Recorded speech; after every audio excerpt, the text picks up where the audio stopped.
It's the weekend. Be good to yourself. It's Katz's Corner with Dr. Aaron Katz and Dr. Philippa Cheetham, where you can get simple, straightforward answers to your questions about health, from diet and supplements to lifestyle changes.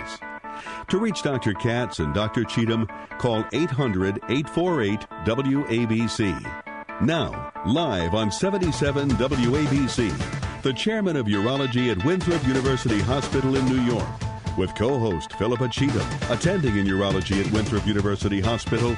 Here is Dr. Aaron Katz.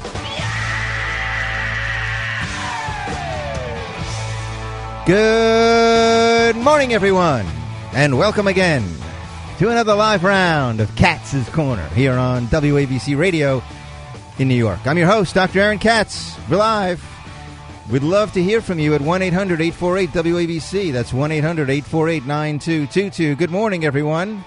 Dr. Philippa Cheetham is here with me. Good morning, Philippa. How are you? Good morning. I'm very much awake after that introduction. Yeah, absolutely. Headphones are booming. It was too loud, was it? It was very loud. Wow. Very, very loud, but I'm wide awake now, that's for sure. I see that. Okay, well, we want to remind everyone again that we are running our Men's Health Seminar on June 15th, right, Philippa? It is going to be wonderful at the Garden City Hotel. That will be June 15th, and you do need to register. We've got a number of people that have already signed up, so you need to get in and tell your spouse, your loved ones, your friends, because it's going to be a terrific day, starting out with, Dr. Cheetham will start out with a PSA lecture, and then we have Dr. Cianti, Dr. John Haas, Dr. Joe Jamal, all talking about different aspects of prostate cancer treatment, prevention. I'll talk about surveillance and cryotherapy, and then in the afternoon, we have a number of lectures on the role of male testosterone levels and how that can affect your life, erectile dysfunction. And then we'll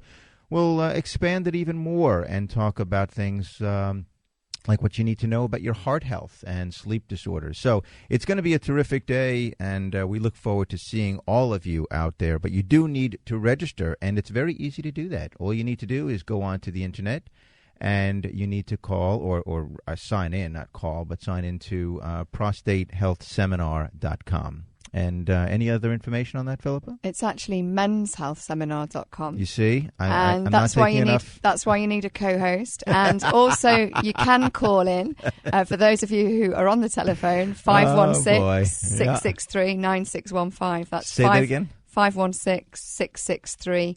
9615. Our coordinator Joe will help you to register, but we only have limited places due to fire regulations, so you have to sign in, and places are filling up. Great. Men's Health Seminar, is that it? Men's Health Seminar, that's correct. Men's Health Seminar. Was it ever Prostate Health Seminar? I think it might have been once upon a time. Okay.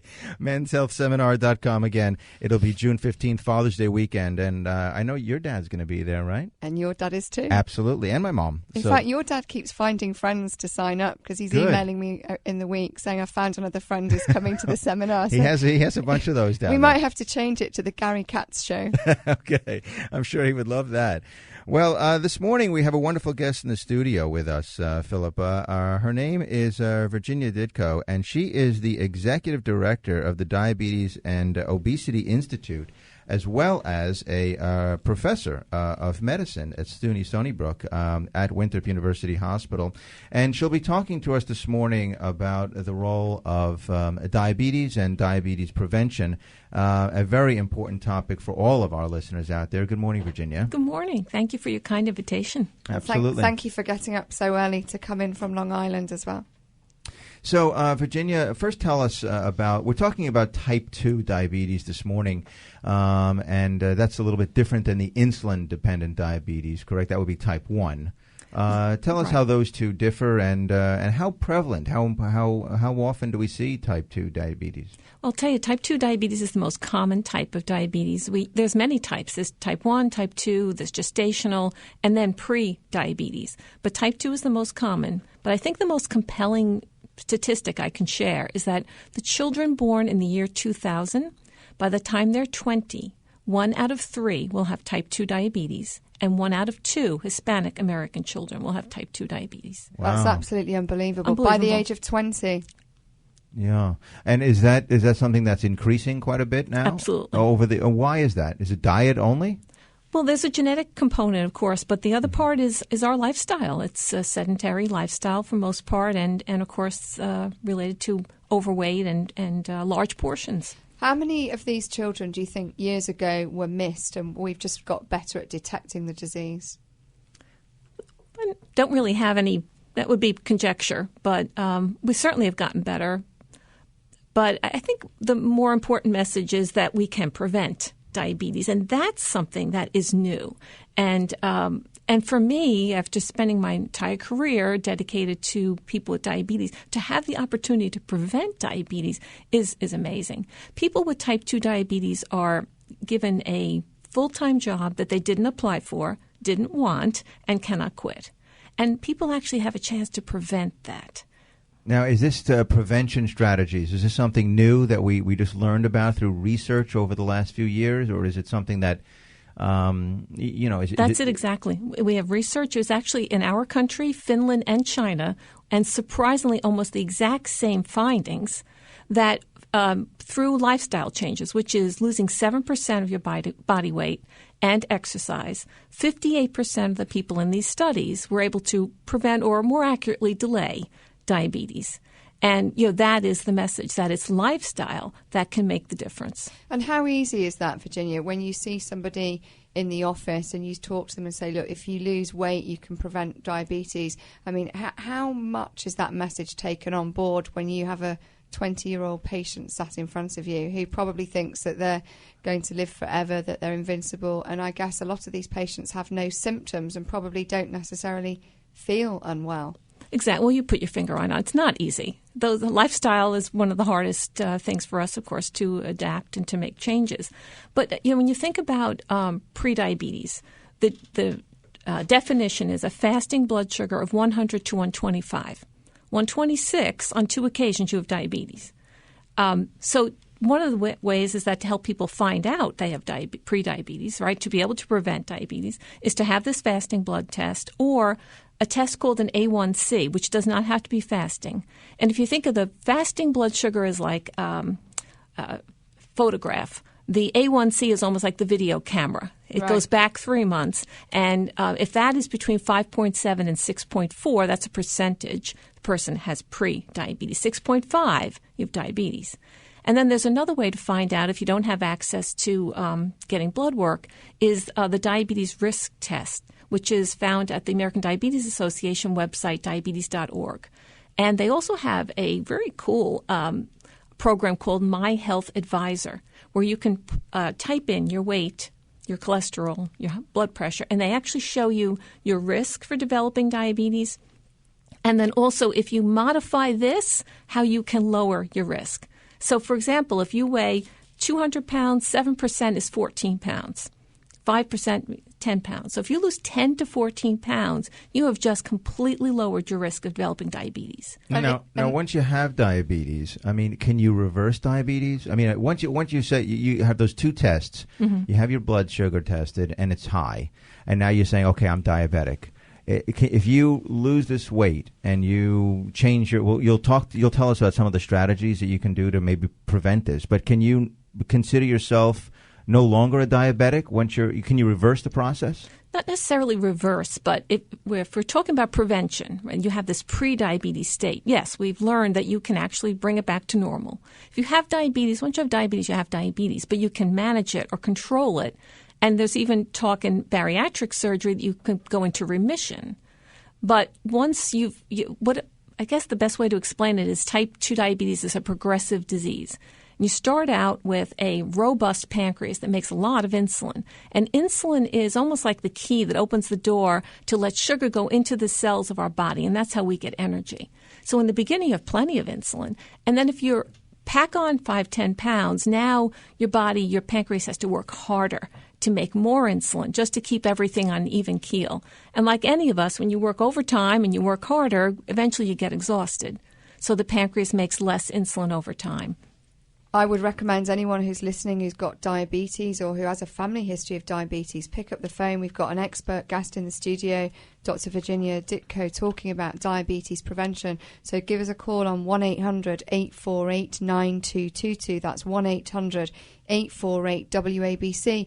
And also, if you're on diabetic medication, having difficulty with diabetic control, then pick up the phone, give us a call, and we'll put the questions through to Dr. Ditko. I know, Virginia, at Winthrop, you have, you were telling me before we came on to the air that we have a diabetes education center where patients that are interested in trying to go on to a prevention strategy can work with the practitioners in the center. Tell us more about the center at Winthrop and how does that work? Thank you. That center is in its 34th year, and it does not it's open to anyone with diabetes or prediabetes. There's a prediabetes program that's actually funded by the Mineola Lions Club or supported by them, so it becomes much more affordable. And the focus is it's run by dietitians to learn the strategies. And just as Philippa mentioned before, making lifestyle changes, you need a coach, you need help. And people have access to a lot of information through wonderful shows like yours. There's also a lot of conflicting messages. Also has to be, tailored to your culture, to your lifestyle. So it's not just having, lose weight is the message, such a beautiful point you made before, but how do I do that? And how do I do that? And that's where Winthrop's Diabetes Center comes in. And also in New York City, the YMCAs, or the Ys, they call them, now have diabetes prevention programs modeled on the research that gave us all this helpful information. You know, when I think of diabetes, I think about, the role that family history plays and genetics. And, you're mentioning a lot about weight loss, but are there patients that are, let's say, just normal weight that have a family history of diabetes? Can they get type 2 diabetes, or Yes. is it only the patients that are overweight? No, that's such a great point. We make such an, important message about weight having such a risk factor for diabetes. But there are many lean people who have type 2 diabetes, and it is about their genetics. And boy, are they frustrated. They'll often say, I exercise, I eat right. Why me? And, that's the old you can choose your friends but not your family message. Exactly. Are there any symptoms of this at all? I mean, besides just the blood test, I mean, are you, is there anything there, any warning signs? Well, in terms of pre-diabetes, there are none. Right. In terms of diabetes, 50% of the people with type 2 diabetes have no symptoms. They go for an insurance physical, employee health physical, and they're told their blood sugar's high, you have diabetes. They're shocked. And then other people get the classic symptoms, thirst, constant urination, fatigue. And, in the summertime, those are very easy to dismiss. Absolutely. And I guess you probably see people coming through having been for eye tests, and often they pick up diabetes in the eye. And I guess we should talk a little bit about the organs that diabetes can affect: your kidneys, your eyes, the blood vessels, the blood supply to your feet. And diabetes prevention is important not just for heart disease, but for taking good care of your kidneys, your eyes, your blood flow. Absolutely. We neglected to mention why bother? Why Don't bother to forget prevent? Don't forget the penis, Philippa. I'm sorry, but 50% of the guys that are diabetic have erectile dysfunction. Exactly. Is that true with type 2 diabetes as well? Yes, absolutely. I'm just going to go to the phones because we have Sure. a lot of people now that have called up. Obviously, this is a very important topic. Let's first go to Tom in New Jersey about his mother-in-law. Good morning, Tom. How are you? Yes, good morning. Very well, thank you. Once again, this is my mother-in-law who is 82, diabetes type 2, and she's been having some urinary problems, and the doctor, who's a kidney specialist, prescribed Flomax. And my question is this unusual for a female to be prescribed this? She has recently taken... Well, she has a prostate. I think that's pretty unusual, yeah? I mean, what do you think, Philippa? Well, I'm not quite sure what's going on out there, but I've had a number of female patients come in on Flomax. So Really? not quite sure what's going on. Unless they have a kidney stone, which can help to dilate the ureter and help her pant. Does she have stones, Tom? She just went relating to the kidneys and bladder. She had the sonic test, but we don't have the results yet. But there's no reason to think that because she has no pain. She just has at times trouble urinating. Yeah. Let me just bring that question up to Virginia about the urinating, because, we see a lot of men, too, that are getting up at night, that are urinating frequently during the day and night. And it's always in the back of my mind, does this guy have diabetes? Could that be a cause, just urinating frequently? Virginia, do you see that a lot in diabetes and type 2? Absolutely. Yeah. It's one of the symptoms of type 2 diabetes. It's often ignored because, I'm drinking a lot. I should be urinating a lot. Yeah. So those two symptoms go together. Okay. Well, Tom, I don't know if Flomax would be right. I don't have a point. Yeah. Have you heard of that, Virginia? Flomax? Flomax in the role? No, I would definitely question that. Howard, good morning from Brooklyn. How are you?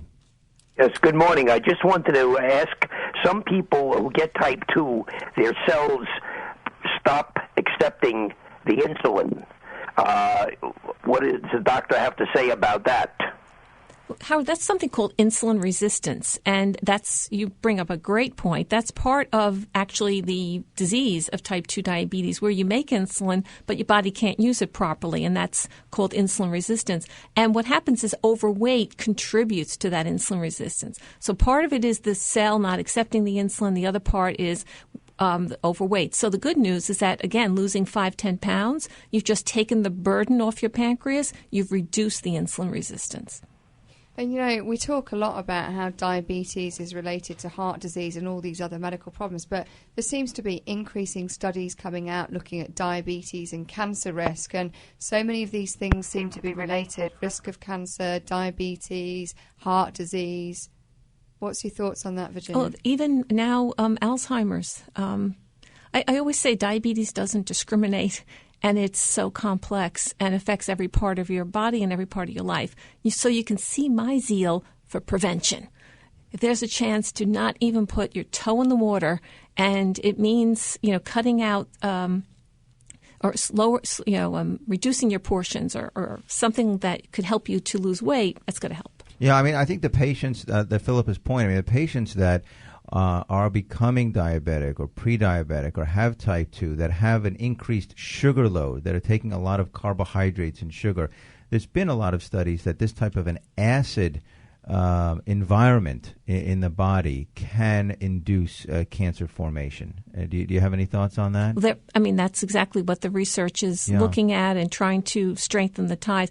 We don't want to frighten people. I think we want the message to be a hopeful message. This is a serious disease, and you can play a role. Well, it is frightening. Tell us the New York City statistics. You were telling us before the show that you found during your research. Right, they were just released last week. That in New Yorkers, the 150% increase from 1993. So it went from 4.2% of adults to 10.5% in 2011.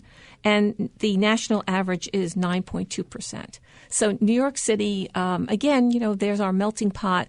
The ethnic groups have a higher risk of diabetes. Are Native Americans, Hispanic Americans, African Americans, South Asian Americans, all are people who live in New York City have a high incidence of diabetes. Well, a trend that I've certainly noticed over the last 20 years, we see patients coming in, young patients who are already on a blood pressure medication, they're already taking a statin, they've got these sugar issues that we've talked about today.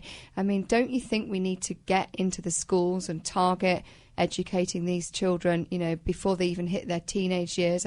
We've had Gabe Canalis on talking about prostate cancer prevention begins when men are boys, and going into schools to educate children about the importance of preventative medicine. But don't we need to go right back to the children, the school years, and educate them as soon as possible about eating healthier and what these risks are? Absolutely. And there are so many initiatives around even school lunches and school programs, the beverages that are served. There's a lot of good work happening. Let's go back to the phones. I know we have a number of callers. Mark in Brooklyn, you have a question. Good morning. Yes, my question is, good morning. Two questions. First of all, I was at 26 years old. I was diagnosed with diabetes type 2. I had a 7.0 A1C, and now I have a 5.2 A1C. Thank God. I lost 100 pounds. Wow, Mark. How much did you weigh when you were diagnosed? When you were I weighed about 360. 360, and how much do you weigh now? Well, I lost. Actually, I weigh like 325. So actually, I lost pounds. Wow. Okay, so you reversed your diabetes in essence, right? I mean, you went down your hemoglobin A1C, which was It's 5.2. But the reason I'm asking is because you said something about you never really lose your diabetes. Yeah. This was concerning me. What does that mean? Yeah, exactly. That's a good question. I mean, that's one of the things I was saying. Can you reverse diabetes, or does he always have it? And that's a great question, Mark. If you put that weight back on, you'll be right back where you started, having diabetes.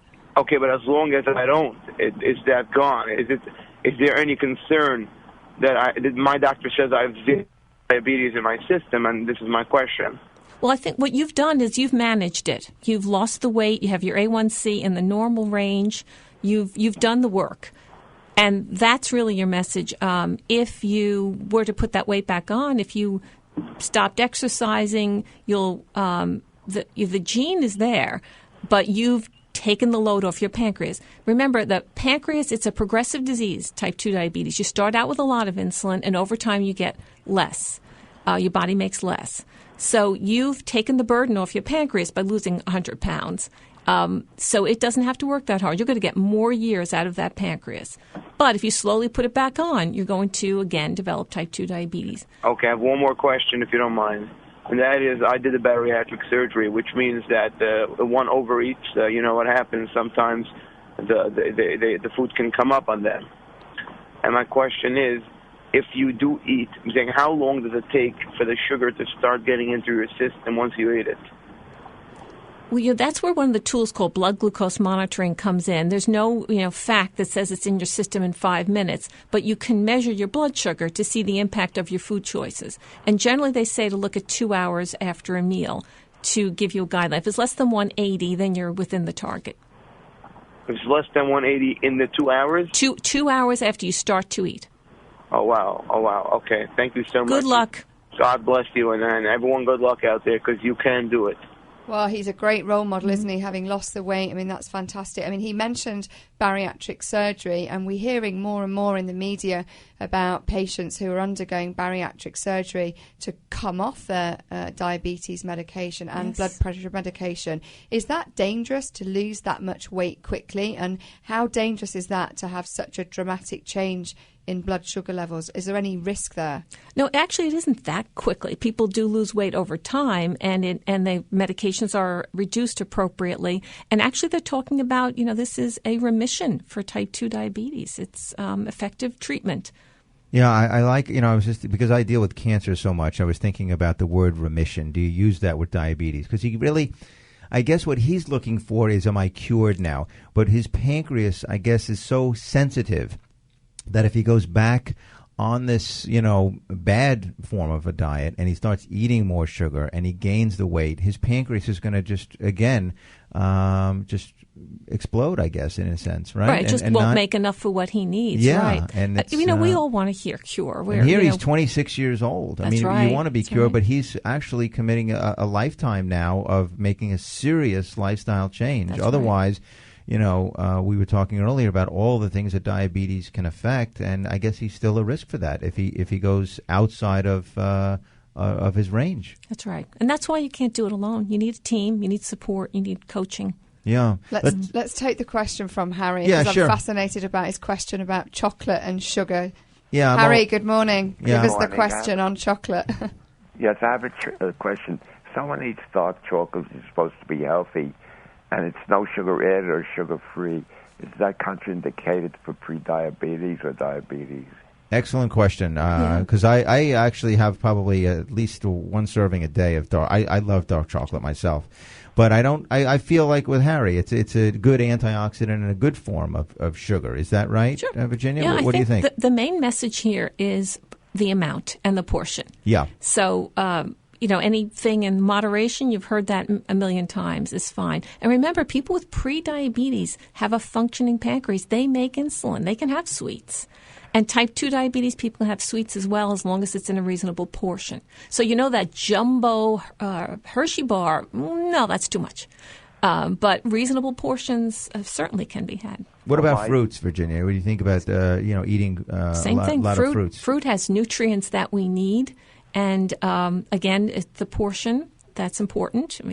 Sometimes people buy a bag of clementines. No, it's too much to eat at once. But what if you get this blood sugar level and all of a sudden you notice that it's a little elevated? I mean, can you still have sugar? Can you still have, fruits? Absolutely. Yeah. Absolutely. It's a component. It's an important part of the diet is to have fruits. Okay. Yeah. And that's where a dietitian comes in. Pardon. We're hearing more and more about this new word, diabesity. It's all over the media. Can you tell us a little bit about that? Well, it's a media term, diabesity. It's took the word diabetes and obesity and put them together, and it's just trying to highlight the impact of weight gain and obesity on the incidence of diabetes. But our message, of course, is more hopeful. People can make changes with support, with education, and we can curb this tide. Do you have any recommendations, Virginia, for websites where people can go to get more information or where they can educate themselves on some of the prevention strategies you've discussed? Well, they can reach Winthrop's Diabetes Education Center, probably the 1-866 Winthrop phone line could direct them. And then diabetes.org is the American Diabetes Association website that has wonderful resources as well. Terrific. Virginia, you were a terrific guest. In the last 2 minutes, do you have any other remarks or closing thoughts about just diabetes prevention that we, either we touched on or something that we didn't miss, that we missed? I think, there's a tremendous burden that people with diabetes carry, and there's a lot of judgment that people did this to themselves or, comments about what people eat. I think people have just a deeper sensitivity that this is not easy, but it is possible to both manage diabetes and also prevent it. Quick question. If 1 in 3 20-year-olds has issues with sugar, should we be recommending that people go to the pharmacy and buy a blood glucose monitor? Should we all have one of those to check our sugar levels, or is that going over the top? I would say so. Certainly with prediabetes, because the blood sugar will always be within normal range, because remember, they make insulin. But the blood glucose meter has to be used with knowledge of what the numbers mean and how they can serve you. What if you have a family history, though? You have a strong family history of diabetes. What about Philippa's question? I'd partner with your primary care doctor to have the appropriate testing done and make sure you get the right resource. You're a fantastic guest. You were terrific. And we have a wonderful team of diabetic doctors at Winthrop. As Virginia mentioned, it's 1-866 Winthrop, or you can always go to the website. That's winthrop.org. Have a wonderful day, everyone. This is Dr. Aaron Katz.